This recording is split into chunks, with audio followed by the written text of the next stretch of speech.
many of you have probably been waiting on this, as have I.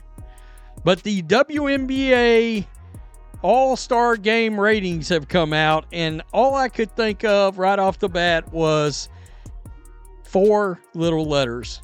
F-A-F-O. F around and find out. Jacy Sheldon's hit on Caitlin Clark's groin didn't just sideline the WNBA's biggest star during the league's most important week. It triggered a financial meltdown that the league is desperately trying to hide. The All-Star Game that should have been a celebration turned into a viewer disappointment as ratings crash and burn. Yet the WNBA is still in full-on denial. The correlation is undeniable, and the league's response reveals their true priorities aren't what you think they are. So how much did the ratings actually tank without Clark? And what did WNBA commissioner say all about it? Comment below WNBA trainwreck if you saw this coming from miles away. We have numbers for the most exciting, entertaining, overwhelmed with joy WNBA All-Star Game we have seen in quite some time. We have ratings for that disaster as well. There's good news and there's bad news. So what started all this? July 13th changed everything.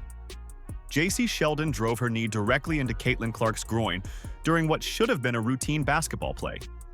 The contact was unmistakable. Clark immediately doubled over, clutching herself in obvious pain. The referees? They watched it happen and did absolutely nothing. No whistle, no foul call, not even a review. This wasn't basketball.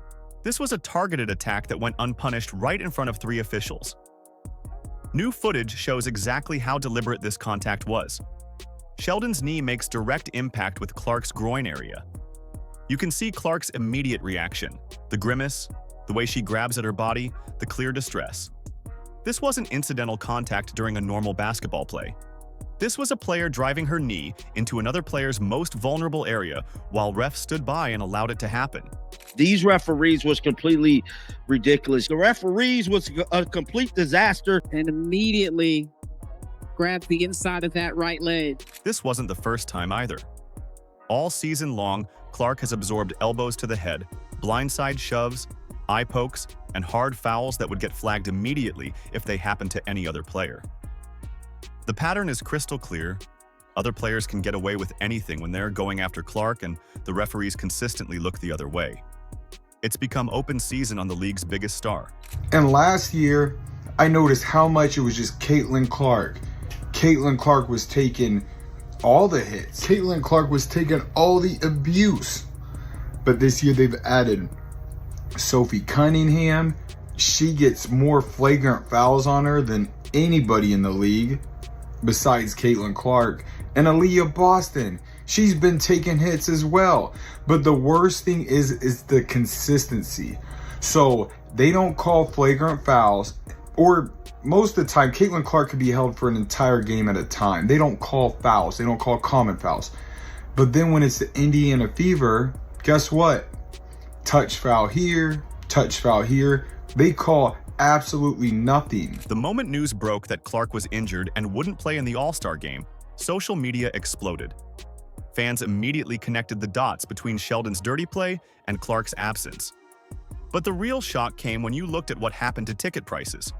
The financial impact was immediate and devastating. Caitlin Clark gets hurt, and guess what? Your demand vanishes because people ain't going to pay up to see these athletes that are ungrateful that their sport's growing. People aren't paying up for that. And we are here, right here. The tickets for this game, for this All-Star Game, they've dropped by 50%. Before Clark's injury announcement, the All-Star Game was tracking to have the highest average purchase price in WNBA All-Star Game history. Fans were paying $262 on average for tickets. The get-in price sat at $121, meaning even the cheapest seats were commanding premium prices. This was supposed to be the league's biggest payday of the season. Then everything collapsed. Within hours of the injury news, the get-in price crashed from $121 to just $64. That's a 48% drop overnight. The secondary market went into complete freefall as fans dumped their tickets at massive losses rather than attend an all-star game without the only player they actually wanted to see. You bleep around and find out what this league looks like without Caitlin Clark being involved in your biggest events. Kathy Engelbert, this should be a perfect example of why you need to get your officiating cleaned up and you need to have a talk with your players in the league. And nobody's asking you to hold Caitlin Clark's hand. Just play fair. You know what this proves? The referees didn't just fail to protect Clark during that play with Sheldon. They cost the league hundreds of thousands of dollars in ticket revenue with their incompetence. One uncalled foul turned the WNBA's biggest celebration into a financial disaster. And this was just the beginning of how badly this injury would expose the league's complete dependence on their biggest star. You see, this is exactly what we were talking about. WNBA All-Star ratings are in for 2025, and it is down 40%. 40% from last year. That's bad. That is really bad. We already watched the ticket prices drop by more than 50% because Caitlin Clark was not playing. This is bad news for the WNBA, and this should be a wake-up call. For the first time all season, Gainbridge Fieldhouse had empty seats during a major WNBA event. The sight was jarring. Patches of vacant chairs scattered throughout sections that would normally be packed wall to wall with Clark jerseys and screaming fans. This wasn't just any game either. This was the All-Star Weekend, supposedly the league's biggest celebration of the year. Clark's absence triggered something the WNBA had never experienced before, a fan boycott they couldn't spin or hide. The numbers don't lie. Every single Fever home game this season and last season sold out completely. Clark's presence guaranteed sellouts wherever she played. But without her, fans simply stayed home. It's clear fans sent a blatant message, a shot across thou bow. All right? And your ship, well, without Caitlin Clark, the WNBA and all their pay us what you owe us action, that action will sink. That action will sink. Think about what Clark typically brings to any arena. Standing ovations during warm-ups, lines wrapped around the building for merchandise, local restaurants and bars packed hours before tip-off, hotel rooms booked solid. That's the Clark effect. She doesn't just fill seats, she transforms entire neighborhoods into basketball celebrations. The ticket resale disaster tells the complete story. Fans who paid premium prices were desperate to get rid of their All-Star tickets the moment Clark was ruled out. StubHub and Vivid Seats flooded with listings as people took massive financial losses rather than attend a Clarkless event. We're talking about fans who willingly lost hundreds of dollars just to avoid watching the All-Star game without her. The economic ripple effects spread beyond just ticket sales. Merchandise booths reported massive drops in sales without Clark jerseys flying off the racks. Concession stands prepared for record crowds but served far fewer customers. Local Indianapolis businesses that had staffed up for the biggest weekend of the WNBA season watched their projected revenues disappear. But when it comes to the vendors in the arena, the shops in the arena, they're not going to have the same amount of people patronize their business as they would if Caitlin Clark was there. The surrounding restaurants, the surrounding areas, the surrounding attractions, they're not going to have the same number of people patronize their business as they would if Caitlin Clark was healthy. Let's be real. This exposed something the league desperately wanted to hide. WNBA events without Clark are just regular basketball games that most fans ignore. The All-Star Game featured Asia Wilson, Breanna Stewart, Sabrina Ionescu, and every other supposed star in the league. None of them could generate even half the interest that Clark brings just by existing. But the most damning evidence was still coming. Those empty seats and crashed ticket prices were just the visible symptoms of a much deeper problem that would become impossible for the league to cover up. The television ratings were about to reveal exactly how many millions of fans decided they had better things to do than watch a WNBA All-Star game without Caitlin Clark. The ratings fell tremendously. And it was an awful game. So that large percent of people who did not watch, they probably had a better Saturday than everybody else. We just got to be real. It was a glorified 4-point shooting contest in a layup line. It was terrible. It was a terrible product, and you guys should have taken it personal to show the world what you can do and show the world you are more than just Caitlin Clark, because the ticket prices dropped once it got announced that she wasn't playing. The All-Star disaster proved what everyone already knew, but the WNBA refuses to admit. Their entire future depends on one player. The 36% ratings crashed from 3.44 million viewers in 2024 to just 2.19 million in 2025 wasn't a coincidence. It was concrete proof that fans tune in for Caitlin Clark, not the WNBA brand. The league's desperate attempts to promote other stars fell completely flat without Clark present. This wasn't about basketball quality or competition level. This was about star power, and only one player has it. Talk about leading up to this. The officiating, I think enough fans had it up to here with the league as a whole. People had it up to here. You got to understand. Caitlin Clark is getting beat up in these games. The refs aren't calling anything. Kathy Engelbert seems to have air between both of her ears. She seems to have pure air floating between her ears. And I think people are fed up. They were fed up with it. You know what makes this even more embarrassing for the league? The players' "pay us what you owe us" stunt backfired spectacularly. These shirts during warm-ups created massive online backlash as fans saw the message as tone-deaf entitlement. Players demanding more money while the person who actually generates their revenue sat injured on the bench looked ridiculous. The negative reaction proved fans understand exactly who drives the league's success. It's not about one person, no matter how many times WNBA and Kathy Engelbert say so. That's virtue signaling in the most disingenuous form. It's Caitlin Clark. As soon as they educate the players on how to deal with this, not as petty, jealous petty hags, all will be better off. Yeah. Pay us what you owe us, they displayed on their shirts. Okay. First, they have to give the money back. They can receive smaller paychecks than they currently receive. Yikes. The viewership data tells an uncomfortable truth the WNBA can't spin away. Even regular season games featuring Clark outdrew this All-Star game. The Chicago Sky at Fever on May 17th drew 2.7 million viewers. The Liberty at Fever on May 24th pulled 2.22 million. The Fever at Liberty on June 14th brought 2.2 million. Clark's regular games generate more interest than their biggest annual celebration without her. The New York Liberty's aggressive recruitment of Clark shows what smart franchises understand, as they were caught on camera meeting Clark and her agent. The Liberty understand you build around transcendent talent, not pretend other players can fill that role. This creates an uncomfortable reality for players and league officials who seem threatened by Clark's dominance. The financial meltdown exposed their complete dependence on someone many of them resent. Veterans who've played for years without generating significant interest watch a rookie completely change the league's trajectory overnight. Right, they didn't say what it was down from 2024. Don't worry, I got y'all, right? I got y'all. Down 36%. Don't worry, I'm here. I'm here. I'm here for you guys. I'm here for you guys. Up 158 from 2023, but down 36% from last year. Up, but down.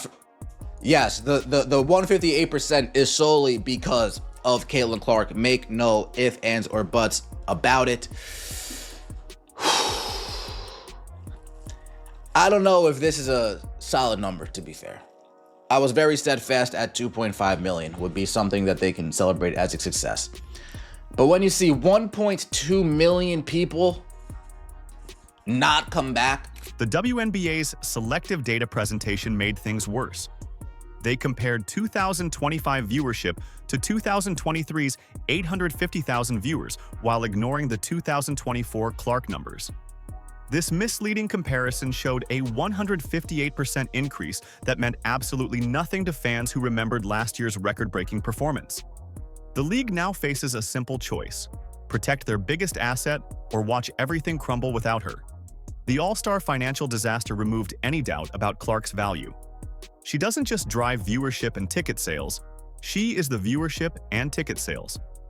The WNBA's survival depends entirely on keeping Caitlin Clark healthy, happy, and on the court.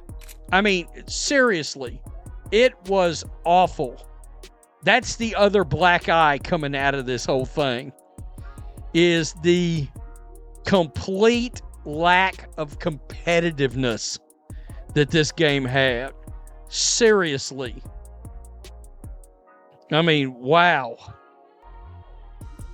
And see, that was the thing. They went out there and virtue signaled for those pay us shirts, and seriously, now they're getting dragged over it. Cathy Engelbert's response to the refereeing crisis showed exactly where her priorities lie, and it wasn't with protecting the league's biggest star. While fans demanded accountability for the officials who allowed dangerous plays against Clark to go uncalled, Engelbert offered weak statements that completely missed the point.